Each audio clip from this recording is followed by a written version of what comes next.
I didn't correct her when she said it. I just let her think what she wanted, the way I always had. That was the thing about my family. They filled in the blanks for me, and I never argued. I let them draw their own picture of who I was, and I smiled through every dinner, every phone call, every Sunday afternoon when my mother asked how things were going, and I said, "Fine. Really good, actually." And she'd nod without hearing me and turn to ask my brother-in-law about his latest quarterly report. I'm 31 years old. I own a licensed electrical contracting company. I have 7 full-time employees, 2 apprentices, and more work than I can schedule before the end of the year. I bought a house at 28, cash offer, no contingencies, closed in 11 days. I drive a white truck with my company name on the side, and I go to bed tired in a way that feels honest. My family thought I pulled wire for a living. That's not entirely wrong. I did pull wire. I still do. On certain jobs, when I want to, when I need to remember why I started. But it was like describing a surgeon by saying she cuts people open. Technically accurate. Completely missing the point. It started when I was 19. My mother sat me down at the kitchen table the summer after I graduated high school and laid out the plan. My older sister had gone to a university 2 states over, got a marketing degree, married a man in finance. My younger sister was already set on nursing school. The assumption was that I would follow some version of the same path: college application, degree, career with a dress code. I told her I wanted to go to trade school. Electrical program, 2 years, apprenticeship after. She looked at me the way you look at a GPS when it tells you to turn onto a road that doesn't exist. Confused, then dismissive, then quietly certain there had been a mistake. "That's not really a career," she said. Not mean, just factual, in her mind. The way you'd tell someone the store was closed. My father didn't say anything. He stirred his coffee and looked out the window, and that silence meant the same thing her words did. I enrolled anyway. The first 2 years were hard in ways I hadn't expected. Not the work itself. The work made sense to me in a way that nothing in a classroom ever had. Circuits, load calculations, the logic of how power moves through a building, it clicked immediately, like a language I'd always known but never been taught to read. The hard part was everything around it. Showing up to holiday dinners and watching my mother introduce my sisters to her friends and stumble when she got to me. The way she'd say, "And this is my youngest, she's doing a trade program," and pivot quickly to something else. The way trade program sounded in her mouth like a consolation prize. By the time I finished my apprenticeship, I had already been working for 3 years. I was fast, careful, and I never had to be told anything twice. My journeyman license came through on a Tuesday in March, and I went back to work on Wednesday because there was a commercial build in Raleigh waiting on a final inspection. I didn't tell my mother for 2 weeks. When I did, she said, "Oh, that's nice, honey," and asked if my sister had called me about the baby shower she was planning. I started my company at 26. I had 2 employees, a used truck I paid for with savings, and a client who needed a full rewire on a historic property downtown. I worked 16-hour days for 4 months. I made mistakes. I fixed them. I learned things that no classroom could have taught me. And at the end of that first year, I had enough revenue to hire a 3rd employee and still pay myself a real salary for the first time. I didn't tell my family the revenue number. I didn't tell them about the company accounts, the contracts I was bidding, the general contractor in Charlotte who had started calling me first before anyone else. I answered, "Fine." Really busy when they asked, and they stopped asking pretty quickly after that. My sister's wedding was in October. Not my older sister. My middle sister. The one who had gone into nursing. She'd met someone 2 years earlier, a man who worked in hospital administration, and the wedding was going to be at a vineyard about 40 minutes outside of Asheville. 70 guests. Rehearsal dinner the night before at a restaurant downtown, the whole thing. I was in the wedding party. I'd bought the dress, gone to the fitting, driven 3 hours for the bachelorette weekend in Charleston. I was present for all of it because my sister and I were genuinely close in a way that had nothing to do with what our mother thought of my career. The rehearsal dinner was on a Friday night. I'd cleared my schedule, arranged for my project manager to handle 2 jobs that were mid-construction, and driven up Thursday afternoon so I wouldn't be rushing. My mother called me Thursday evening while I was checking into my hotel. I need to talk to you about tomorrow night, she said. The tone was the one I'd learned to recognize over 31 years. Careful, preemptive, already apologizing for something she'd already decided. Okay, I said. His family is coming. His parents, his aunt and uncle, his grandmother. They're a certain kind of people. His father is a retired judge. His uncle runs a foundation. His grandmother was on the board of a hospital for 20 years. I waited. I just think it would be easier, she said. If you didn't bring up what you do, or if you kept it vague. You could say you run a small business. I do run a small business, I said. You know what I mean. I knew exactly what she meant.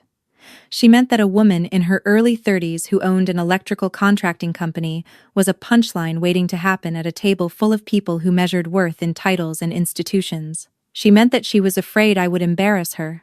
She meant that the story she told about her family did not include me the way I actually was. What would you like me to say? I asked. Just say you're in business for yourself. Keep it general. You don't have to lie.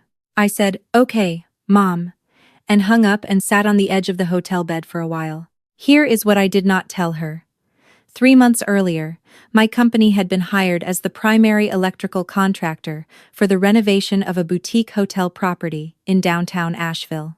The project was 8 months long, a full gut renovation of a 1920s building, and the contract was the largest single project I had ever taken on. I had 4 of my people on site 5 days a week. The general contractor who brought us in was a woman named Patricia who had been in construction in western North Carolina for 25 years and did not hire anyone she hadn't personally vetted. I did not tell my mother any of this. I put on the dress I had brought for the rehearsal dinner and I went. The restaurant was the kind of place that had 1 chandelier per table and a sommelier who didn't hand you a menu. He recited the options. I found my seat, which was near the middle of the long table, between one of my sister's nursing school friends and someone I didn't recognize. My mother was at the far end, near the groom's parents. I could see her from where I sat, working the table, laughing at the right moments, being exactly who she wanted people to believe she was. The man I didn't recognize introduced himself. He said his name, and I caught the last name Hargrove and thought nothing of it. He said he was the groom's uncle. I said it was nice to meet him. He asked what I did. I said I ran a small business. He nodded, interested in a polite, cursory way, and asked what kind. I paused just a half second. Then I said, electrical contracting. He set down his wine glass. Commercial or residential? He asked. Primarily commercial, I said. Historic renovations. Some new construction. He was quiet for a moment in a way that felt like recalibration. Then he said, Are you by any chance the company working on the Hargrove building downtown? The Hargrove building. I had known the property by its address. Patricia had called it the Crawford renovation in all our paperwork. It had not occurred to me, in any of the months I had been working that project, that the building bore the name of the family that owned it. I looked at him. Yes, I said. He leaned back in his chair. Something in his expression had shifted completely. He was looking at me the way people look at someone when they realize they've significantly underestimated them, and they're trying to decide how to recover gracefully. Patricia speaks very highly of your work, he said. Patricia is excellent to work with, I said. He nodded slowly. My wife and I have been watching that project very closely. It's our family's building. We've owned it since 1987. The renovation was her idea originally. She grew up going there when it was still a dance hall. I said that was a beautiful piece of history to restore. He said, I agree completely. And then he called across the table to his wife, who was 2 seats over, and said, Darling, you need to come meet this woman. She's the one running the electrical on our building. His wife turned and looked at me. She was elegant in the specific way that comes from decades of knowing exactly who you are. Silver hair, a dress the color of deep water, earrings that were real without being loud. She reached across the person between us and extended her hand and said, I have been wanting to meet whoever is doing that work. Every time we do a walkthrough, Patricia points out your team's work specifically. I shook her hand and said I was glad to hear that. My mother was watching from the end of the table. I could feel it without looking. The specific quality of her attention had changed from the moment the groom's uncle raised his voice across the table. She was doing the math, and the math was coming back wrong in every direction she tried. Dinner moved forward. The groom's uncle asked questions about the project timeline, about the challenges of working in a pre-war building with original knob and tube, about how I'd structured my team. His wife asked about the restoration aesthetic and whether we'd been careful to preserve original architectural details where the electrical ran through them. I answered all of it honestly and in detail. At some point, my mother found a reason to come around to my end of the table. She appeared at my shoulder during a natural break in conversation and said, brightly, "I see you've met my daughter." The groom's uncle looked at her. "She's yours?" he said, with a note of something that was not quite surprise and not quite amusement. "She is," my mother said, and her voice had the particular warmth that surfaces when reflected glory becomes suddenly available. I excused myself shortly after to go find my sister. She was near the bar with two of her bridesmaids, and she grabbed my arm the moment she saw my face. "What happened?" she asked. "Nothing bad," I said. "Your new husband's family owns a building I'm currently renovating." She stared at me. "You're kidding." "I'm not." She started laughing, the full silent kind, where your whole body shakes and no sound comes out. Then she hugged me hard and said, "I'm sorry about Mom. I heard what she said to you." "It's fine," I said. "It's not fine," she said. "But I'm glad you came anyway." The wedding the next day was beautiful in all the ways you want a wedding to be beautiful. The vineyard was on a hillside that turned amber and gold in the October afternoon light. My sister looked the way you hope you'll look on your wedding day, like the best and most certain version of yourself. I stood up there with her, and held her flowers, and tried not to cry and failed. At the reception, the groom's uncle sought me out specifically before dinner. He introduced me to two other people at his table, both of them involved in real estate development in the region, and said, simply, "She's the electrical contractor doing our downtown property, and she's exceptional. You should have her card." I gave them my card. I had 3 follow-up calls the following week. By the end of the month, I had 2 new contracts from that table alone. My mother called me on the Sunday after the wedding. I was at my desk, going over scheduling. "Those were very impressive people you were talking to," she said. "They were nice," I said. "His uncle said your work is exceptional." That was kind of him. There was a pause. "I didn't know your company was doing a project that big," she said. I didn't say anything. "Why didn't you tell me?" she asked, and her voice had the particular quality of someone who feels wronged by information they opted out of receiving. I thought about the kitchen table when I was 19. I thought about every Sunday phone call where fine, really busy was all she wanted. I thought about the hotel room Thursday evening, sitting on the edge of the bed, being asked to be vague about my own life. "You never asked," I said. Not cold, just true. Another pause, longer this time. "I want to hear more about it," she said. "What you've built. I want to understand it." I believed that she meant it. I also understood that what had changed was not her curiosity, but her calculation. The value of my story had increased in her ledger because important people had told her it was worth something. I wasn't sure that was fixable. I wasn't sure I was interested in trying right away. "I'll tell you about it sometime," I said. "I have to get back to work." I hung up and looked at my desk. There was a site visit scheduled for Tuesday, a bid due on Thursday, and an apprentice who needed a sign-off on his hours before the end of the month. I had a team meeting Friday morning and a call with a new client on Friday afternoon, a boutique hotel in Greenville that had found my company through a general contractor who'd heard about the Asheville project. The work was the same work it had always been. Same hours, same problem solving, same satisfaction at the end of a day when something was done right and would stay done right for the next 40 years. None of that had changed. What had changed was that I'd stopped waiting for someone else to tell me it was enough. That took longer than the electrical license, longer than the business registration, longer than the first year and the second year, and all the years of building something real, while my family looked past it. There is a kind of permission you spend your whole young life waiting for from the people who were supposed to give it to you first. And at some point you understand that waiting is the thing that's costing you, not the lack of permission. At some point, you close that account entirely and open a different one, in your own name, and you stop checking the balance against anyone else's. I had a project manager named Deshaun who had been with me since year 2. He was methodical and calm and never raised his voice on a job site. And the apprentices learned more from watching him work than they did from any textbook.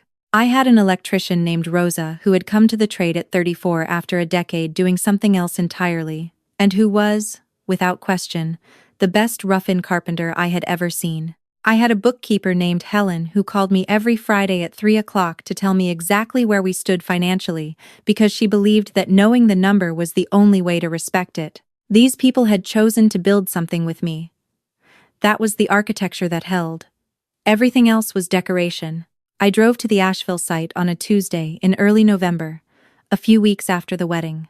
The building was mid-renovation, scaffolding on the south face, plywood over the original windows.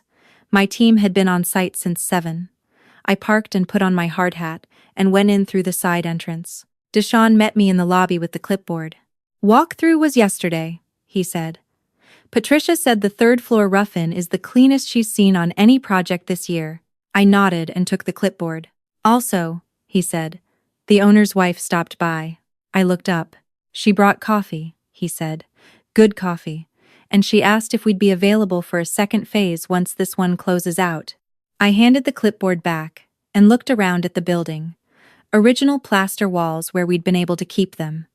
New panel, properly sized for the load the space would eventually carry. Work that would be behind the walls and under the floors for the next 100 years, invisible and essential, the way good work usually is. "Tell Patricia I'll follow up with her next week," I said. "Already on the calendar," Deshaun said. I walked the site for the next 2 hours. I checked connections, verified the rough-in schedule against the drywall timeline, talked through a conduit routing problem with Rosa that we solved in about 20 minutes, standing in the middle of what would eventually be the hotel bar. Outside, the November light came through the unfinished window frames and lit up the dust in the air. It was the best part of the job.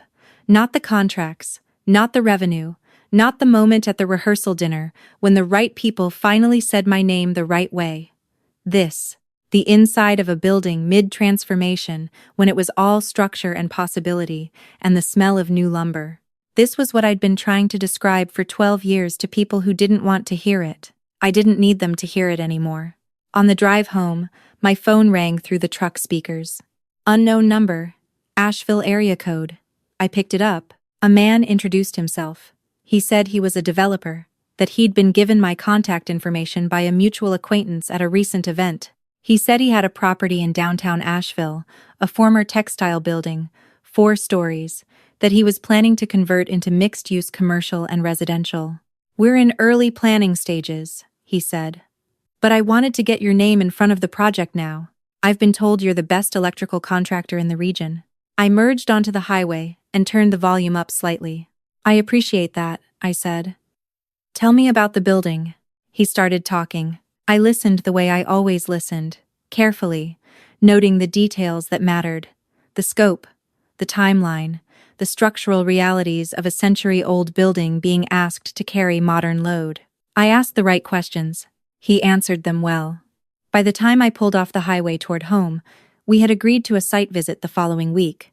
I pulled into my driveway and sat in the truck for a moment, after I cut the engine. The neighborhood was quiet.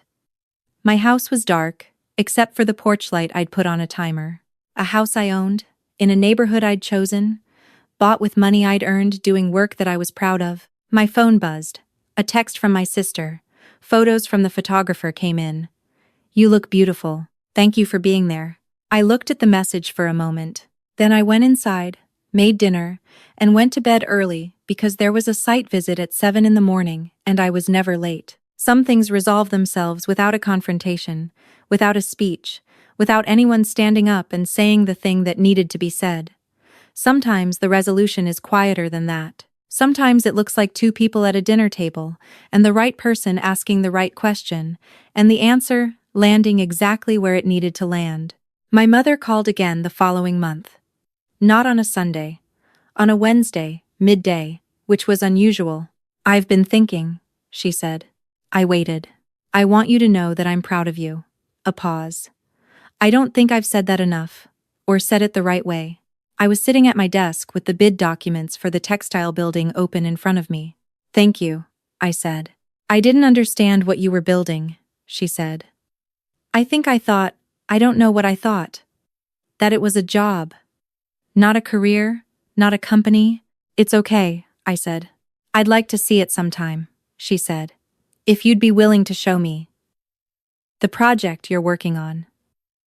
I'd like to see what you do. I thought about that kitchen table in the summer of my 19th year. I thought about how different everything could have looked if the conversation had gone another way, if the silence had been filled with something other than doubt. But I also thought about the apprentices I had now, 2 of them, both women in their early 20s, both of whom had found their way to the trade on their own and come to me because someone had told them I ran a company that was worth learning in. I thought about what I would say to them if they asked how to handle the people who had failed to believe in them early on. I would tell them that the work answers the question eventually, that the answer comes on its own timeline, not yours. That the best response to being underestimated is the kind that takes years to deliver and never has to raise its voice. Sure, I said. I'd like that. And I meant it. Not because anything had been repaired all the way, but because some things are worth tending to even when they've been neglected. Because she was my mother, and she was trying, in the late and imperfect way that people try when they finally see what they missed. Because I was not interested in holding a grudge that cost me more than it cost her. And because I had work to do. I always had work to do. I ended the call and turned back to the bid. The textile building was going to be complicated. 4 floors of aging infrastructure. A basement that had flooded twice in the last decade.